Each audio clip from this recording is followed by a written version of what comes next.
ಬಂಜೆತನದಿಂದ ಬಳಲುತ್ತಿರುವಂತಹ ಮಹಿಳೆಯರಿಗಾಗಿ ಬೀದರ್ನ ಗುರುನಾನಕ್ ಆಸ್ಪತ್ರೆಯಲ್ಲಿ ಐವಿಎಫ್ ಕೇಂದ್ರವನ್ನ ಸ್ಥಾಪಿಸುತ್ತಿದ್ದೇವೆ ಎನ್ನುವ ಖುಷಿ ಸುದ್ದಿಯನ್ನ ನಾರಕ್ ಜೀರಾ ಸಾಹೇಬ್ ಫೌಂಡೇಶನ್ನ ಉಪಾಧ್ಯಕ್ಷೆ ರೇಷ್ಮಾ ಕೌರ್ ಅವರು ಇಂದು ತಿಳಿಸಿದರು. ಬೀದರ್ ನಗರದ ಗುರುನಾನಕ್ ಆಸ್ಪತ್ರೆಯಲ್ಲಿ ಮಕ್ಕಳಿಲ್ಲದ ಮಹಿಳೆಯರಿಗಾಗಿ ನೂತನವಾಗಿ ಐವಿಎಫ್ ಕೇಂದ್ರವು ಆರಂಭಿಸಲಾಗಿದೆ. ಮಹಾರಾಷ್ಟ್ರದ ನಾಸಿಕ್ನ ಖ್ಯಾತ ಐವಿಎಫ್ ತಜ್ಞ ವೈದ್ಯರಾದ ಡಾಕ್ಟರ್ ರಜಿತ್ ಜೋಶಿ ಅವರು ಚಿಕಿತ್ಸೆ ನೀಡಲಿದ್ದಾರೆ. ಬೀದರ್ ಜಿಲ್ಲೆಯ ಜನತೆಗೆ ಸದುಪಯೋಗ ಪಡೆದುಕೊಳ್ಳಲು ಶ್ರೀ ನಾನಕ್ ಜೀರಾ ಸಾಹೇಬ್ ಫೌಂಡೇಶನ್ ನ ಉಪಾಧ್ಯಕ್ಷೆಯಾದ ರೇಷ್ಮಾ ಕೌರ್ ಅವರು ತಿಳಿಸಿದರು. ನಗರದ ಗುರುದ್ವಾರದಲ್ಲಿರುವ ಫೌಂಡೇಶನ್ ಕಚೇರಿಯಲ್ಲಿ ಮಾಧ್ಯಮದವರೊಂದಿಗೆ ಮಾತನಾಡಿ ಮಾಹಿತಿಯನ್ನ ನೀಡಿದರು. ದೂರದ ಹೈದರಾಬಾದ್, ಪುಣೆ, ಸೋಲಾಪುರ್, ಬೆಂಗಳೂರು, ಔರಂಗಾಬಾದ್ ಕಡೆ ಹೋಗಿ ಊಟ ವಸತಿ ಜೊತೆ ಸಮಯ ವ್ಯರ್ಥ ಮಾಡಿಕೊಳ್ಳುತ್ತಿದ್ದಾರೆ. ಇದನ್ನು ಮನಗೊಂಡು ನಮ್ಮ ಬೀದರ್ ಜಿಲ್ಲೆಯ ಗುರುನಾನಕ್ ಆಸ್ಪತ್ರೆಯಲ್ಲಿ ಐವಿಎಫ್ ಕೇಂದ್ರವು ತೆರೆಯಲಾಗಿದೆ. ಇದರ ಸದುಪಯೋಗವನ್ನ ಪಡೆದುಕೊಳ್ಳಬೇಕು ಎಂದು ನಾನಕ್ ಜೀರಾ ಫೌಂಡೇಶನ್ ನ ಉಪಾಧ್ಯಕ್ಷೆ ರೇಷ್ಮಾ ಕೌರ್ ಅವರು ತಿಳಿಸಿದರು. ನಾನಕ್ ಜೀರಾ ಆಸ್ಪತ್ರೆಯ ಐವಿಎಫ್ ಕೇಂದ್ರದ ಪ್ರಮುಖರಾದ ಡಾಕ್ಟರ್ ಸಂದೀಪ್ ಗಾಯಕ್ವಾಡ್ ಅವರು ಮಾತನಾಡಿ, ಈಗಾಗಲೇ 40 ಜನರು ಮಹಿಳೆಯರು ಐವಿಎಫ್ ಗಾಗಿ ನೋಂದಣಿ ಮಾಡಿಕೊಂಡಿದ್ದಾರೆ. ನಾವು ನೇರವಾಗಿ ಐವಿಎಫ್ ಗೆ ರೆಫರ್ ಮಾಡಲ್ಲ, ಅವರಿಗೆ ಪ್ರಾಥಮಿಕವಾಗಿ ಚಿಕಿತ್ಸೆಯನ್ನ ನೀಡಿ ಏನಿದೆ ಸಮಸ್ಯೆ ಎನ್ನುವುದು ನೋಡಿ ತದಬಳಿಕ ಐವಿಎಫ್ ರೆಫರ್ ಮಾಡುತ್ತೇವೆ ಎಂದು ವೈದ್ಯರು ತಿಳಿಸಿದರು. ಇದೇ ಸಂದರ್ಭದಲ್ಲಿ ಆಡಳಿತ ಅಧಿಕಾರಿಯಾದ ಡಾಕ್टर कामेश्वर राव सह उपस्थितरिद्ದರು. हमारे गुरुनानक हॉस्पिटल में आईवीएफ सेंटर स्टार्ट करने जा रहे हैं। तो आज हमारे साथ डॉक्टर रंजीत जोशी है जो गुरुनानक हॉस्पिटल के साथ कोलैबोरेट करके ये आईवीएफ सेंटर सेटअप कर रहे हैं और हमारे गायनेकोलॉजिस्ट डॉक्टर संदीप गायकवाड़ साथ में हैं, उनके काम करेंगे। तो 2020 से एक हॉस्पिटल का एक रिचुअल जैसा हो गया है कि 20 में हमने कैथ लैब सेटअप किया था, फिर 21 में न्यूरो सर्जरीज हमारे स्टार्ट हुई हैं, 23 में 23-24 में यूरोलॉजी ENT, सब ये 25 में मुझे खुशी है कि हम ये IVF सेंटर स्टार्ट कर रहे हैं। तो पिछले 1.5-2 साल पहले हमने हमारा सारा हॉस्पिटल का को रेनोवेट किया था और हमारे जो ऑपरेशन थिएटर्स हैं वो पूरे अभी लेटेस्ट अपना थिएटर्स हमने बनाया है। तो इस से हमको बहुत एक एडवांटेज है कि हम एडवांस सर्जरीज हमारे थिएटर्स में कर सकते हैं, जैसे न्यूरो सर्जरीज ऑलरेडी हो रहे हैं, ऑर्थोपेडिक सर्जरीज एंड तो ये नया हम स्टार्ट कर रहे हैं।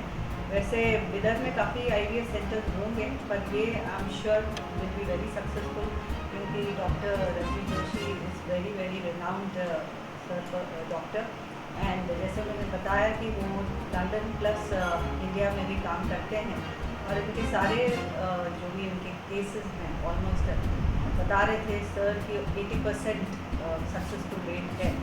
तो मुझे बहुत खुशी है कि हम उनके साथ जुड़ रहे हैं और उनका यहाँ आना हमारे विदर्भ के लोगों के लिए एक बहुत बड़ा टूल है, एडवांटेज है, क्योंकि काफ़ी पेशेंट्स हैदराबाद और बॉम्बे बैंगलोर जाते हैं।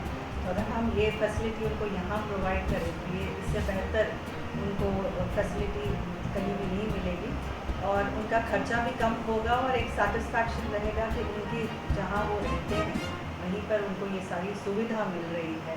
और गुरुनानक हॉस्पिटल ऐसा है कि बहुत सारे पेशेंट्स यहाँ पे एक फेथ से, एक श्रद्धा से आते हैं, क्योंकि गुरुद्वारा से जुड़ा हुआ है। तो बहुत पेशेंट्स को ये उम्मीद से आते हैं कि जब यहाँ वो आते हैं तो वो क्योर होके जाते हैं।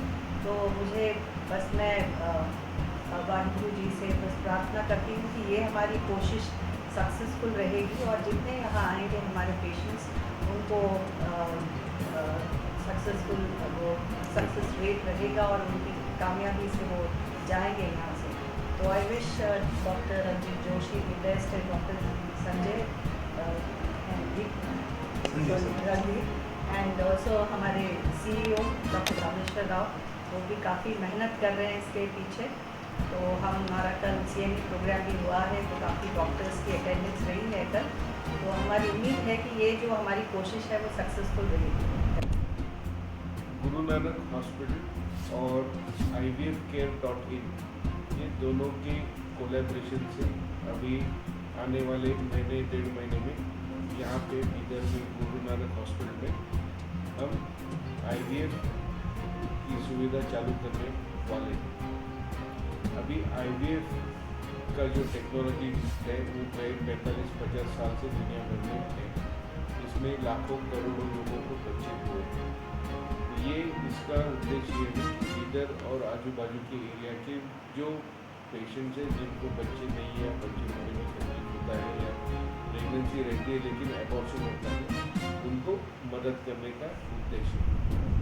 IVF का अगर देखेंगे तो आज दुनिया में कहीं भी गए तो 35 to 40% सक्सेस रेट होता है। इसका मतलब बचे हुए 60-70% लोगों को फेल्यूर होता है, जिनको ट्रीटमेंट वापस करना पड़ता है। इसीलिए IVF जैसा ट्रीटमेंट है ये 2 बार 3 बार कभी कभार 4 बार करना पड़ता है। 2007 साल से जो हम नासिक और बाकी जगह प्रोग्राम बना रहे हैं उससे पता चलता है कि 3 बार करें तो एवरेज 80% लोगों को होता है। बाकी जो 20% है उनको चौथी बार 5वीं बार करेंगे तो ऑलमोस्ट और एक 10-12% होके 90-95% लोगों तक प्रेगनेंसी हो सकती है और 3-4 बार करने के बाद। अभी ये करते टाइम कपल्स के हिसाब से, पेशेंट के हिसाब से क्या प्रॉब्लम आता है, एक तो उनका फाइनेंशियल प्रॉब्लम आता है क्योंकि आज अपन इंडिया में देखें तो एवरेज IVF का कॉस्ट 1.5 लाख से 2 लाख एक अटेम्प्ट का होता है। कभी कभार ज़्यादा होता है, कभी कभार कम होता है।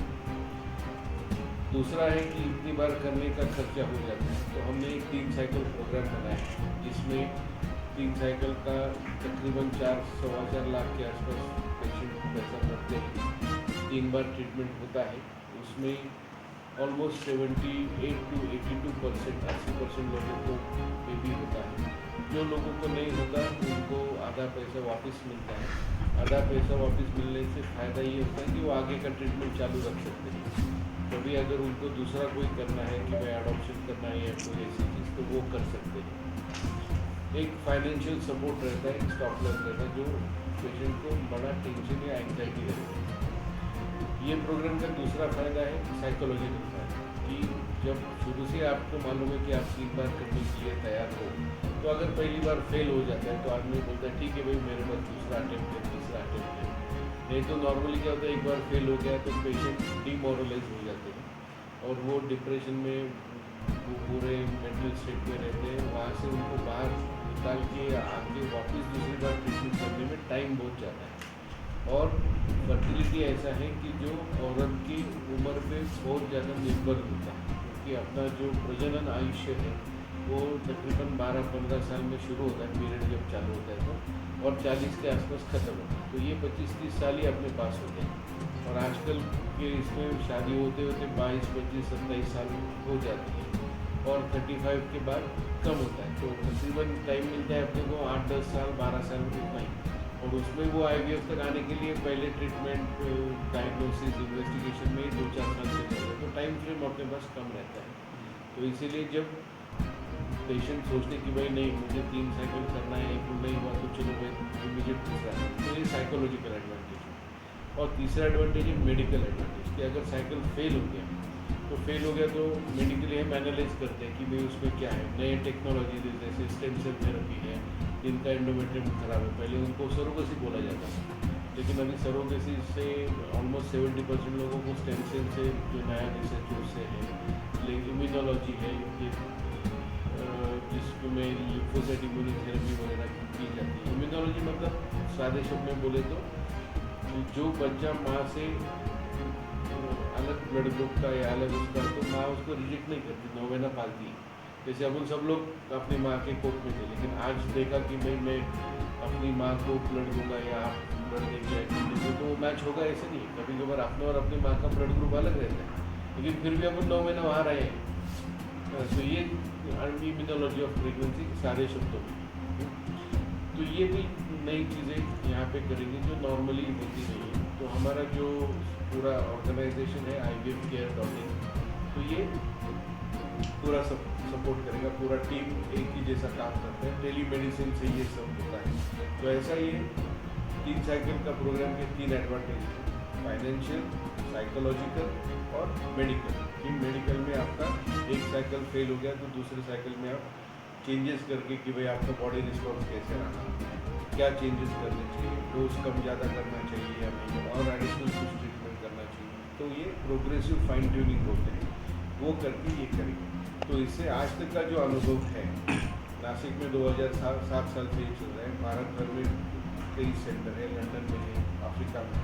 तो इससे ये पता चलता है कि तकरीबन 80-82% लोगों को बच्चा होता है और बाकी लोगों को आगे का ट्रीटमेंट सुझाव कर सकते हैं, चौथा पाँचवा साइकिल कर सकते हैं, उसमें और एक 5-10% होता है। कोई भी ट्रीटमेंट दुनिया में नहीं है कि जिससे 100% बच्चा हो। अगर कोई बोलेगा कि 100% बच्चा वो शायद भगवान नहीं बोल सकते, कोई आदमी नहीं बोल सकता। तो ये संक्षिप्त में अपना प्रोग्राम यहाँ पे है और आने वाले 1 से 1.5 महीने में ये सब चालू होगा। लेकिन उसके पहले जो ट्रीटमेंट या पेशेंट कंसल्टेशन है वो अभी से चालू हो गया है। So patients can come and seek help of the services in Guru Nanak hospital. Doctor Sandeep Gaikwad is here all the time. We are all here on the electronic format. हमारा पूरा डेटाबेस है, उसमें सब पेशेंट का डिटेल जाता है। Thank you. 2 महीने से हम काम कर रहे हैं इसके ऊपर। हमारे पास 40 का रजिस्ट्रेशन ऑलरेडी क्रॉस है। अभी यहाँ पे इधर के हिसाब से अगर हम देखा जाए तो बहुत बड़ा चैलेंज हमें ये आया है कि काफ़ी लोग बहुत दूर तक गए हैं, यानी कि मुंबई हैदराबाद सबसे नज़दीकी शहर हैं जो सर्विसेज लेने के गए हैं। काफ़ी खर्चे लोगों के उसके अंदर। तो अभी जो मेरे पास है वो पेशेंट्स हैं जिन्होंने काफ़ी जगह ट्राई किया, तो हमारे लिए चैलेंज है। पर जैसे सर ने बताया, यही चैलेंज हमारे लिए सबसे ज़्यादा इंपॉर्टेंट होता है, क्योंकि हम वहाँ काम करते हैं उस लेवल के ऊपर जहाँ पे बाकी सिस्टम्स फेल करते हैं। बिकॉज काफ़ी चीज़ें ये IVF जो है लेटेस्ट चीज़ बोली जा सकती है, तो काफ़ी रिसर्च चल रहा है। तो जितना आप रिसर्च पे चलोगे, जितने रिसर्च को आप इम्प्लीमेंट करोगे, चांसेस उतने आ गए हैं। आप जैसे हमने बताया ही होगा, एक अंडा और एक स्पर्म यही रिक्वायरमेंट है और एक यूट्रस रिक्वायरमेंट है, लेकिन हो नहीं पाता जितने अंडे बनते हो। तो वहाँ कहाँ प्रॉब्लम है, वहाँ पे एड्रेस करते हैं। हमारी टीम बड़ी वास्ट है, तो टीम वास्ट होने के कारण डिस्कशन उस लेवल का होता है। हम पहले ये देखते हैं कि किस वजह क्या क्या हुआ है इनके साथ, जहाँ ये चीज़ें फेल हुई, क्या ट्राई नहीं हुई। वरना क्या होता है, एक पेशेंट आता है, वो सेम सिस्टम फिर हम फॉलो करते हैं, फिर वही सिस्टम कोई और फॉलो करता है, नया कुछ किया नहीं आता। बट यहाँ पे वो चीज़ बदलती है, हम वो इंटरवेंशंस करते हैं जो शायद कहीं ट्राई नहीं किए गए। सो ये जो सर ने डाटाबेस वाली बात की और जो सेंटर्स हमारे इंटरनेशनल रन करते हैं, इस तरह से हमें इंटरनेशनली हमें सपोर्ट ही मिलता है। सो द न्यू जो बोलते हैं न्यूअर स्टडीज़ हैं, we are able to implement and we are able to do the difference to the society. ನೀವಿನ್ನೂ ನಮ್ಮ ಚಾನೆಲ್ನ ಸಬ್ಸ್ಕ್ರೈಬ್ ಮಾಡ್ಕೊಂಡಿಲ್ಲ ಅಂದರೆ ಕೂಡಲೇ ಸಬ್ಸ್ಕ್ರೈಬ್ ಮಾಡಿ, ಲೈಕ್ ಮಾಡಿ, ಬೆಲ್ ಬಟನ್ ಒತ್ತಿ.